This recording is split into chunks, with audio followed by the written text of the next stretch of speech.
we've produced a DVD which I don't think any of you will be able to see tonight. We haven't been able to get it on, but we are actually selling it. We're going to leave our name with you if you want to buy it. This is stories about, we set up a group about 5 years ago. 2006. Yeah, 5 years ago, to highlight what had happened to our families. There were five families, really. Poor families, really. Poor families. We set it up because we had family members killed in the workplace. My son was killed, he was 6 at the time. He was killed in a workplace because we were in a shopping centre that was just newly opened, and someone had left against a wall an 18-stone railing, unprotected, unfastened, and he was standing in front of it and it fell on him and it killed him outright. And Lindsay also had another terrible thing she'll talk about, and we set up a group and we campaign now to highlight what goes on and what people day to day live with. We try and help people.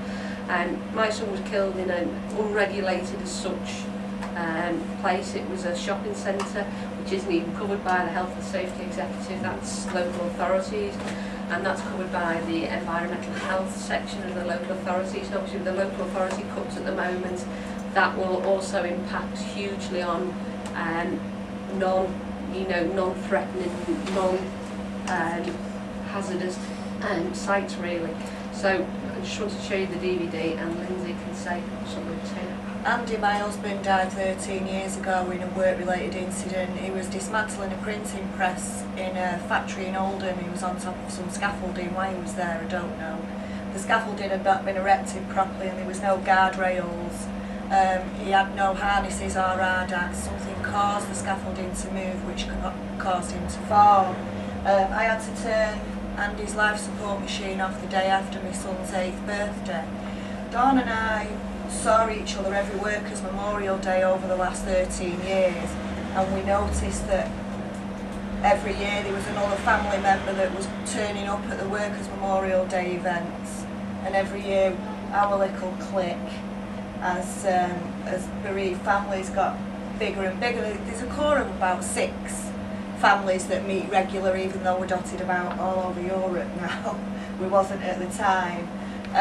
We wanted to get together to cause a bit of trouble, go down to Parliament and campaign and lobby for what was then the new Corporate Manslaughter Act, and we wanted proper directors' duties. At some point we did think we was going to get it, but they regaled on that promise in the end and left large chunks of things out that we wanted in the legislation.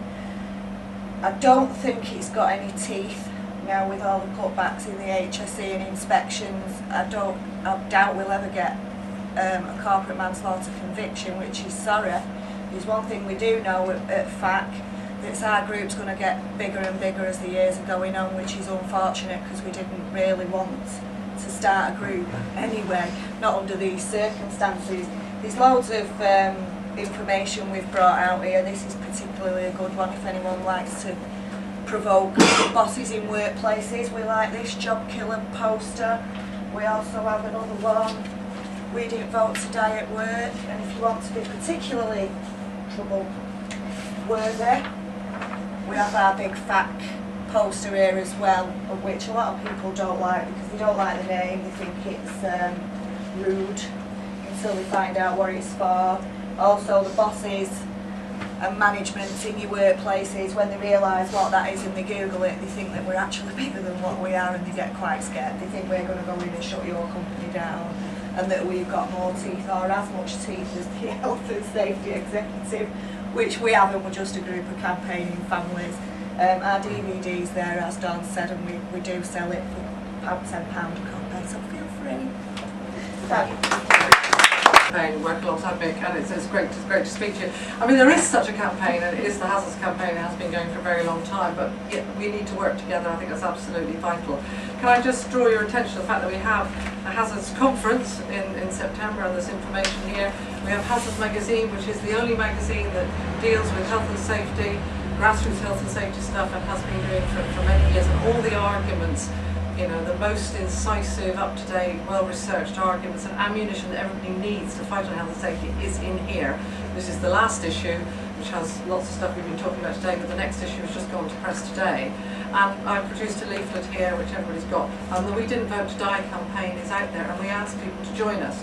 Now, I think we need to work together, and I'm really looking forward to that. We'll take that up.